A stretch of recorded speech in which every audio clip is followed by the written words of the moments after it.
Hey guys, welcome to Commenting on Comments, where I comment on your comments on a video, and then you guys can comment on it afterwards. Let's roll that intro and get on with this. So our first comment here is from A. Prusek, and they yell, "Does Scampers have a rant, or she just not talk at all?" Sometimes she talks, sometimes she doesn't. She's not like Felix. Felix, you couldn't shut that little asshole up, but he was awesome. Scampers is kind of quiet. She likes to meow a lot. She doesn't really like to talk. I don't think she likes the camera, to be honest. So she doesn't have a channel of her own. That's what you're asking. She doesn't know. Y2KXJ says, "Wait till night and spray a can of brake clean in the hole. Works great." Oh, I know. The one year I had dirt daubers in the garage like that, and they would stick to the window. And that's why the window's covered in like little spots of goo, is because I would take the brake clean and I would just nail them with it, and they would just dry right up. Like, it just dried them right up. Another thing that works great for dirt daubers when they're flying in the air is if you have like a, I don't even have one here, but if you have like a Windex bottle or a spray bottle with water in it with mist, if they're flying in the air, start misting water in the direction. As soon as that shit touches their wings become useless and they just fucking dive bomb to the ground. Iron Man says, "My buddy had that in his flower bed one time as we were redoing them, and he had to run before he died. I got stung 5 times. I tell the wife that all the time. It only takes 1 beer and you're walking. If you're allergic to that kind of shit, that would be dead. Like, I'm lucky. If I was allergic to wasps, I'd be dead.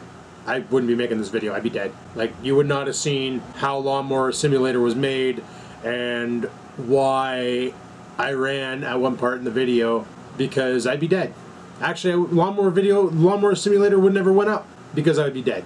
I would have died making that movie. That'd have been freaking bad." OBZX11 says, You're got it easy 7-day loss of license. Oh, you got it easy 7-day loss of license for drinking and driving. Here it's 18 months to 10 years depending on how drunk you are. Really? That's kind of brutal. But then again, you shouldn't drink and drive. You know, if you're going to have 1 beer, make sure you're not going anywhere for like the next 2 hours. At least. Get it out of your system. Just don't be a part of that problem. Drinking and driving is stupid. Luke Shaw says, "Maybe an Oreo simulator. Been thinking about it. I got his harness. I got the GoPro Hero 1 right here. You know, and this is a lot lighter than the Hero 2 I put on him. And I'm thinking about doing it." Peter Jorter says, "You should not be the one who gets tied up with what they say when you just speak just because kids watch it. Kids won't die by hearing some swearing." It's true. I know they won't die, but it's like, you don't want to teach them new words and have them go to school and be like, "Where'd you learn that word?" "I watched this guy called Vlogging Life and he totally fucking swears all the time." I don't want that. Take It says, "I discovered a wasp nest under the steps and got stung 8 times in the ankle. That night, after dark, I attacked them with a propane torch, or attached my propane torch to a 12-foot pole and burned the fuckers." That's what my neighbor did underneath his wooden deck. He soaked the top planks with a hose, and then he went underneath, like he sat there from a good distance, and he's just laying down water all over the top deck, and then he waited about 10 minutes for them all to go back inside, and then he got a hockey stick, and he fucking taped his blowtorch on the end, and he went underneath, and he set it on fire. Fucking crazy. DiscoveryMan59 says, "Maybe when you finally get your buyout, you can go to school for video editing. You seem to like to do that." It's funny though, I was talking to my buddy Andrew. He works over at City TV and he basically produces television shows. And I brought that up to him. I said, "Hey, you know what? The local college here in town has a film production course." I'm like, "What do you think? Think I should take it?" And he's like, "No." And I'm like, "Why?" And he's like, "You already know it all, dude. Like, you don't realize it, but you'll go in there, you'll be bored because you've been doing it for the past 4 years." And I was like, "Oh, okay." I figured it'd be beneficial, like teaching you how to get the shot and, you know, how to produce stuff better, gooder even. Bulldog Badger says, "Haha, love your vlogs, man, especially the magic tutorials. They were useful and entertaining. Has anybody told you that you sound like My Name is Earl?" Really?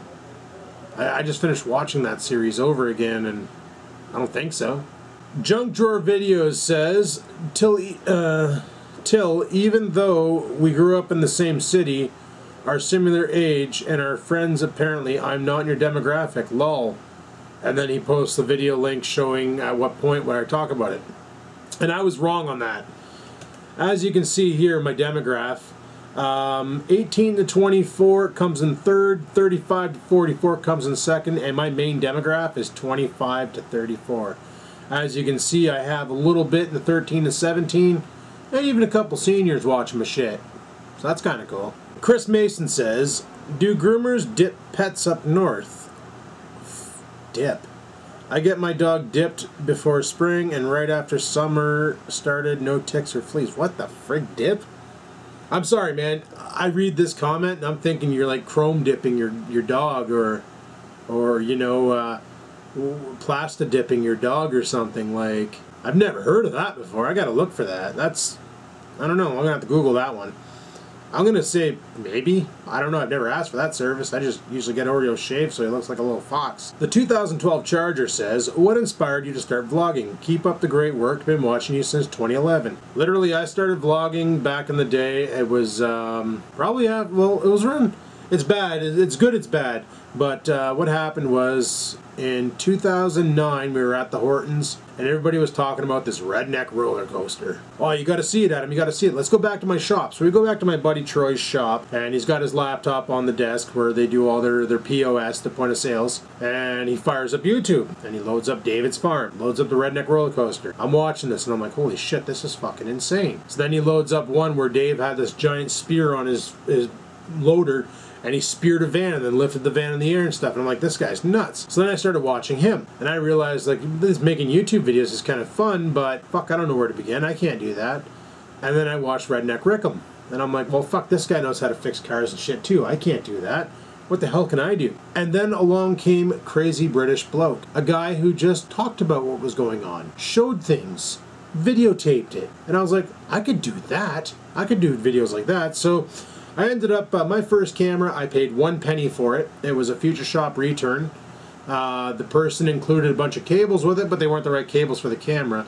It was the old Samsung MX-20, and you could charge that thing with a USB cord.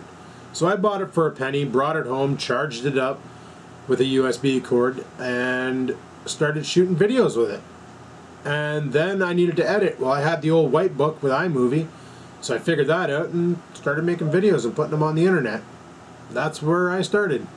Then I started building things for the cameras, like lights and tripods and different ways to mount them to the car, and it just became an addiction. Like, I feel weird days that I don't pick up the camera. Honestly. Nate Holmes 1 says, probably a boring topic you won't answer because there are better comments to CoC over. But how did you and Rickham patch things up and become buds again after the whole David's Farm car selling? It's good to see you're both friends again, just like the old days. Honestly, dude, that was such a long time ago. You let bygones be bygones. Like, this is what I don't get, is holding a grudge. Like, you know what? Fuck it. It was $200, and who cares? Like, it happened in the past. It's over now. I was pissed off at him back then, pissed off at him, you know, because Dave was telling me that, oh no, I only took the tires off to put on my van. Rickham scrapped the car.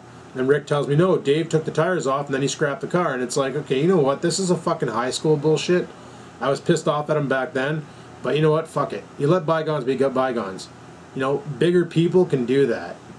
Stupid people can't. That's the problem a lot of people have, is they'll hold a grudge for fucking life, and I don't like doing that because it ain't worth it. But anyway, people, that's all we got for this episode of Commenting on Comments.